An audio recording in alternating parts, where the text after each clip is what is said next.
Сколько существует икон Богородицы и почему в праздник Покрова вспоминается поражение русских войск? Об этом и не только вы узнаете в программе «Дорога к храму».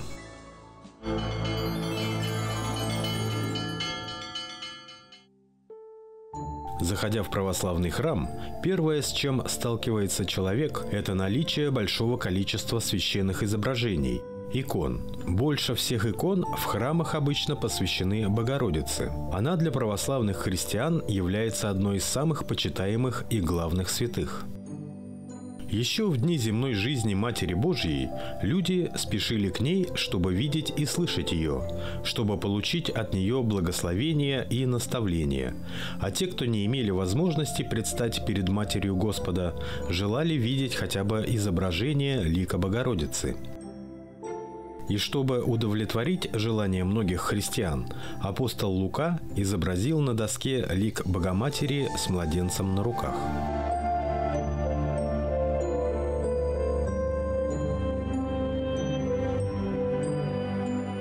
Внешний вид Богородицы, кроме древнейших изображений, известен по описаниям церковных историков. Матерь Божья была роста среднего, или, как иные говорят, несколько более среднего. Волосы златовидные, глаза быстрые, с зрачками как бы цвета маслины, брови дугообразные и умеренно черные, нос продолговатый, уста цветущие, исполненные сладких речей, лицо не круглое и не острое, но несколько продолговатое, кисти рук и пальцы длинные.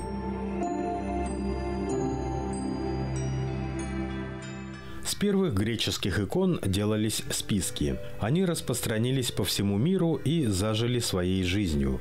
По молитвам верующих перед этими иконами случались чудотворения и исцеления, что и старались запечатлеть, зафиксировать следующие иконописцы, делая новые списки. Они хотели привязать икону к своей местности, рассказать реальную историю пребывания этой конкретной иконы на их земле.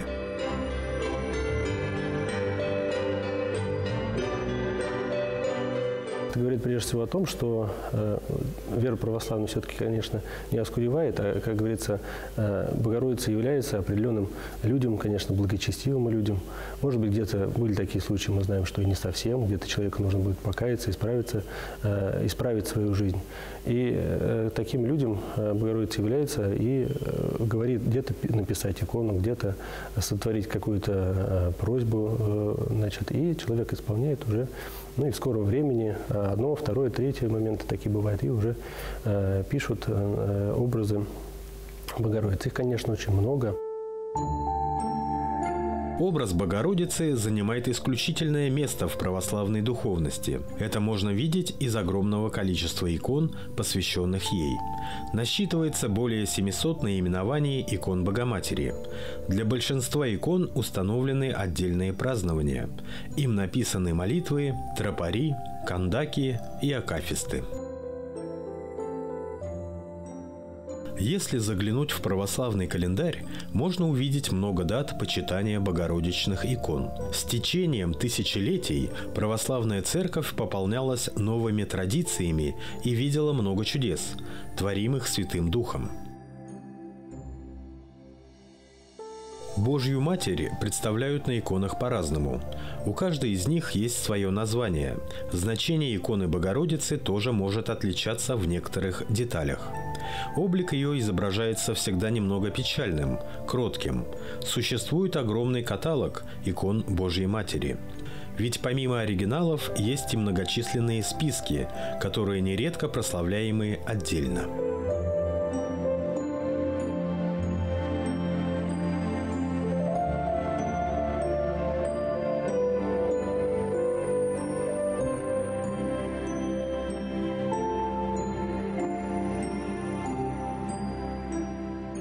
Чудотворная казанская икона Богородицы – одна из самых почитаемых и излюбленных у православных.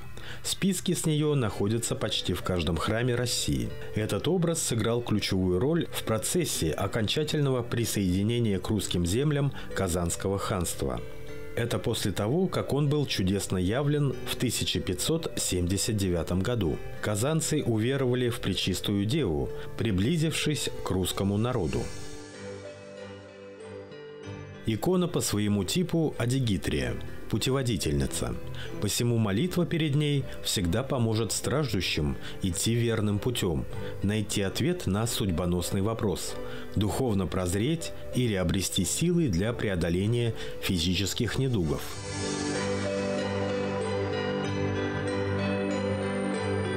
За 10 веков христианской культуры в России написано множество гимнов Божьей Матери и создано потрясающее количество икон, многие из которых прославились как чудотворные. Многие были свидетелями и участниками русской истории. Яркий тому пример – Владимирская икона Богородицы, которая сопровождала Россию на протяжении всей ее истории. Владимирская икона на Русь попала из Византии в начале XII века. Сначала она находилась в женском Богородичном монастыре Вышгорода, недалеко от Киева, а потом перевезена во Владимир, по которому она и получила нынешнее наименование, где она хранилась в Успенском соборе. Во время нашествия Тамерлана в 1395 году чтимая икона была перенесена в Москву для защиты города от завоевателя. На месте встречи москвичами Владимирской иконы был основан Сретенский монастырь. То, что войска Тамерлана без видимых причин повернули обратно, не дойдя до Москвы, было расценено как заступничество Богородицы. Владимирскую икону Богородицы православные почитают как покровительницу России. Это одна из важнейших и старейших реликвий в русском православии, наделенная даром чудотворения и не раз помогавшая в годы бедствий русскому народу. Сейчас Богоматерь Владимирская хранится в музейном храме при Третьяковской галерее, посвященному Николаю Святителю. Молятся ей о защите от пожаров и напастей.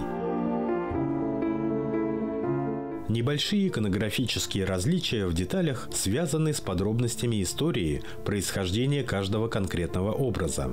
Так, третья рука у иконы Троеручица добавлена святым Иоанном Дамаскиным, когда по его молитве Богородица восстановила отрубленную его руку. Кровоточащая ранка на щеке Иверской возвращает нас во времена иконоборчества, когда этот образ был подвергнут нападению отвергающих иконы. Иверская икона Божьей Матери, история ее уходит в IX век, когда во время иконоборчества к одной благочестивой женщине, у которой эта икона хранилась, зашли воины и хотели эту икону отобрать. И воин ткнул копьем в лицо Божьей Матери, и из этой иконы потекла кровь. И до сих пор даже на списках этой иконы пишет шрам на лице Божьей Матери, именно в память о том самом событии, когда это произошло, чудо.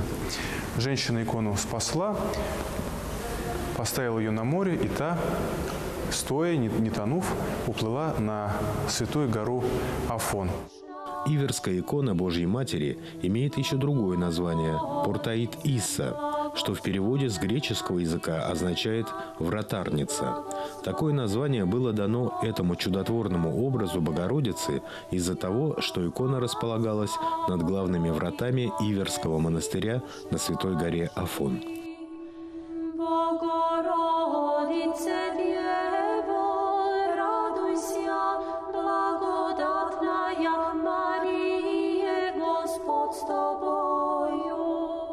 Иверская икона прославилась чудесами, которые творились рядом с нею.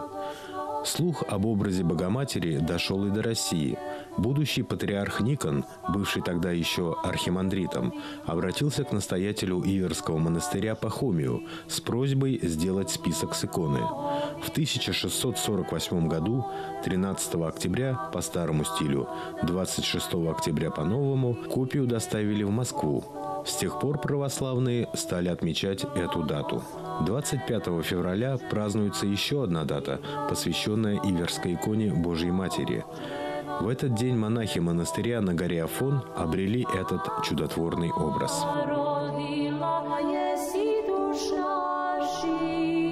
Пред иконой Божьей Матери ставят свечки за здравие, просят об исцелении от недугов, избавлении от дурных наклонностей и греховных пристрастий.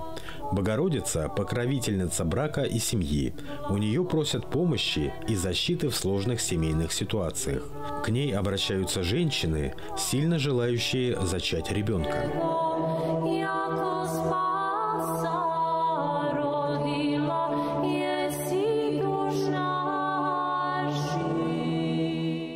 В храме Семена Верхотурского есть одна, как мы считаем, из особо полюбивших нашими прихожанами, но не только нашим прихожанам, но и прихожанами других храмов городов, это образ Пресвятой Богородицы Герантис. Это греческая икона, и, как мы говорим, было такое небольшое чудо. Мы ее нашли именно на колокольне, было очень много икон.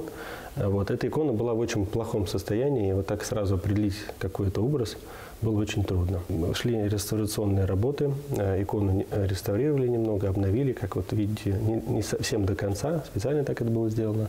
Вот, и по молитвам Пресвятой Богородицы имени Герантиса происходит очень много исцелений. Не только именно она является покровителем старости, да, но и как раз вот люди уже более молодого возраста обращаются к образу этой иконы. Уже в наше время, совсем это было недавно, где-то год назад, была такая история. Семейная пара, люди верующие, православные, воцерковленные, очень долго у них не было детей, и они приходили в храм, молились, обращались перед этим образом, и в скором времени прихожанка забеременела, родила уже сына. Недавно мы его покрестили, сейчас вот растет, бодрствует по, опять же, молитвам Богородицы. Конечно, она же возблагодарила Пресвятую Богородицу, да, и сейчас, в течение всего дня, только перед образом горит лампадка. Не сказать, что неугасаемая лампада, но горит в течение дня. Такое небольшое событие было и уже в наше время у наших прихожан. Икона на Руси была и моленным образом, и книгой, с помощью которой обучаются, и спутником жизни, и святыней, и главным богатством, которое передавали в наследство из поколения в поколение.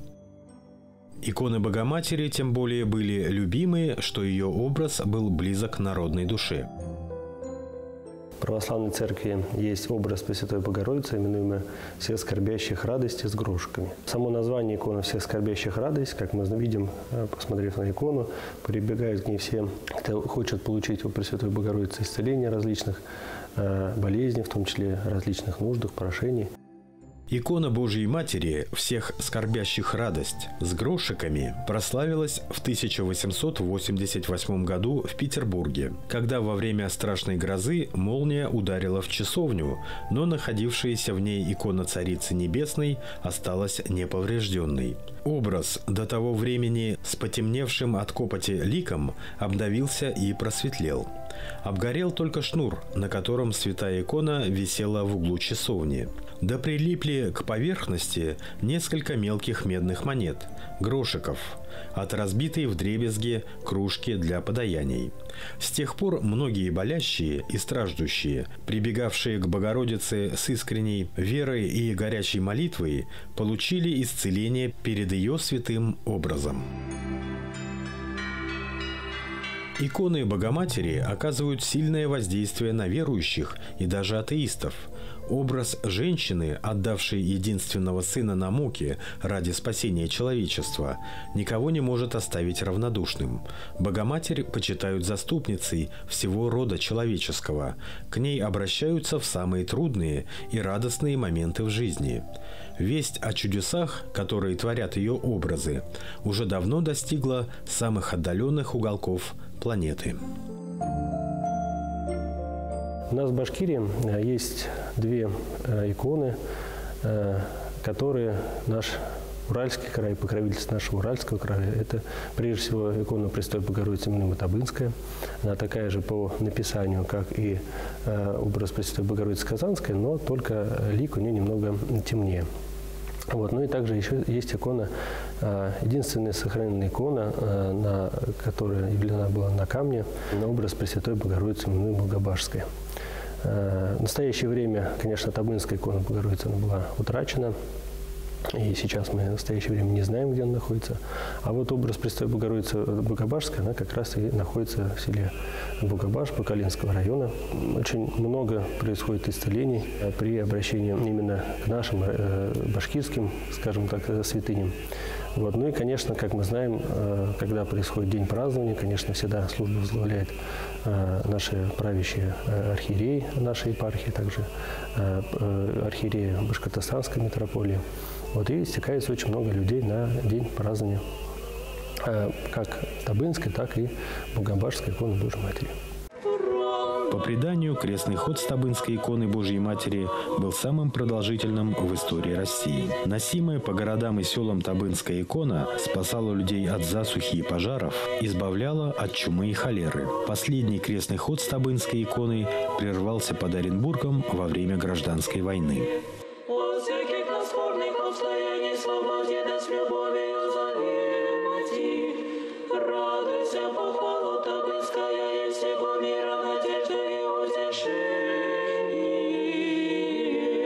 В дни богородичных праздников, почему Святая Церковь нас с вами призывает ее прославлять?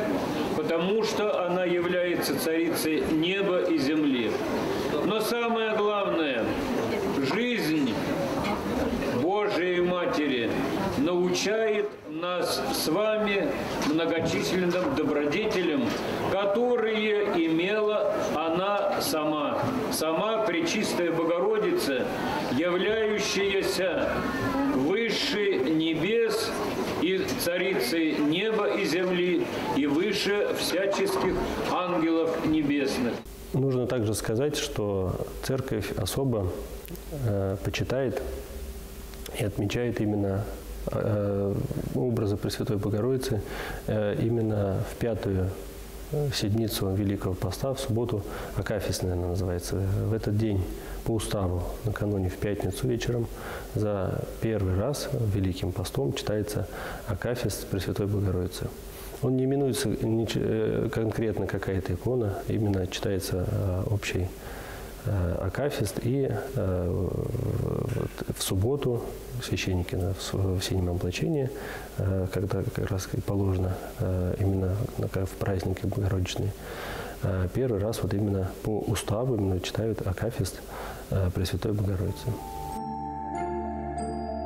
Православные чтут этот светлый образ заступницы всего рода человеческого, как одну из самых востребованных икон в современном мире.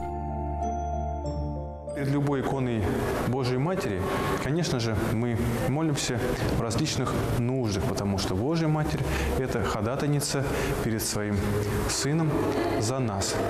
Самый близкий человек, когда Иисус Христос был на земле, и по сей день, конечно же, остается его мама. Поэтому, как и у людей бывают такие близкие отношения, так и у Иисуса Христа с Божьей Матерью были точно такие же отношения. Поэтому в любых своих нуждах, в любых своих потребностях, когда что-то нам надо, первое у нас, наша ходатайница – это Царица Небесная. Именно поэтому так много списков на земле, ее образа, именно поэтому так много молитв к ней.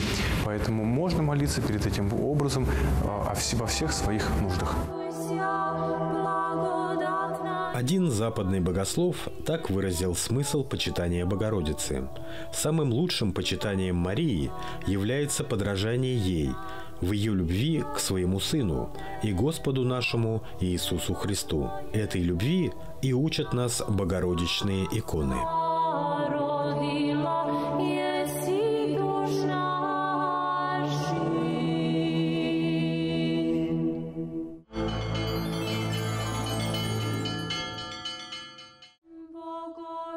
14 октября православные христиане отмечают великий праздник – Покров Божией Матери. Праздник Покрова Пресвятой Богородицы обязан своим возникновением событием, которое происходит в 910 году в Константинополе во время правления византийского императора Льва VI Философа. В то время Византийская империя подвергалась частым нападениям сарацинов, арабов. И летописи говорят нам о том, что действительно империя часто была осаждаема, и вот эти враги нападали и разоряли столицу. Однако по поводу вот этого этого события в летописях нет ни слова, что было какое-то арабское нашествие или нашествие сарацин, то, скорее всего, это было нападение наших с вами предков, славян. В 911 году русский князь Олег по прозвищу Вещий с варягами, со славянскими племенами нападает на Константинополь. И единственное место, где можно было укрыться, это был Влахернский храм, в который собрались люди для того, чтобы уберечься от неминуемой гибели от нападающих варваров. В храме в это время присутствовал юродивый Андрей со своим учеником Епифанием, который видит, что во время усердных молитв Пресвятая Богородица как бы выходит из алтаря, молится о присутствующем народе и простирает над головами молящихся свой покров, этим самым оберегая и гарантируя им спасение от захватчиков, от тех, кто нападал в это время на столицу. Летопись до нас заносит такие слова от этого преподобного Андрея. Он обращается к своему ученику и говорит: «Ты видишь Царицу Небесную?» Епифаний ему отвечает: «Вижу, Отче, и ужасаюсь». Символично, что явление Богородицы увидел славянин, а для русов военное поражение стало духовным уроком и шагом к принятию Христа. Возможно, именно поэтому Покров прижился в нашем народе и вошел в календарь как особо почитаемый праздник. Таким образом, праздник, установленный у нас и празднуемый нами, является как бы антипатриотическим. Ведь в этот день мы празднуем поражение наших предков. И действительно, море поднимает свои волны и разносит корабли нападающих варваров на столицу. С принятием христианства на Руси праздник Покрова Богородицы стал широко отмечаться православным народом. Интересно и то, что в греческих календарях такого праздника нет. Они особенным образом не чтят это событие. Мы же, наоборот, признаем поражение наших предков, поражение язычников, как бы преодолевая различные национальные интересы, ради того, чтобы признать, что слава Божия проявляется здесь. Правда Божия сияет и позже обращает к себе и привлекает тех, кто был когда-то гонителем и греческого народа, и в целом христианской православной веры. Это очень значимо, что мы сумели переосмыслить все эти события и до сих пор вспоминаем, что покров Пресвятой Владычицы, Богородицы, простирается не над сильными, а над правыми. Те, кто обращается к ней с молитвами, над теми она простирает свой покров, несмотря ни на какие другие внешние обстоятельства. В старину в этот день к Пресвятой Богородице обращались с молитвой о послании второй половинки и счастливом браке. Также верующие просили у Божьей Матери помощи в решении насущных вопросов, об исцелении от болезней, о проблемах с заработком и жильем. Молили Святую Деву дать совет в принятии трудного решения и спрашивали помощи в судебных спорах. Покров Пресвятой Богородицы принадлежит к числу великих праздников и отмечается только православной церковью. В этот день во всех храмах нашей республики проходят праздничные богослужения.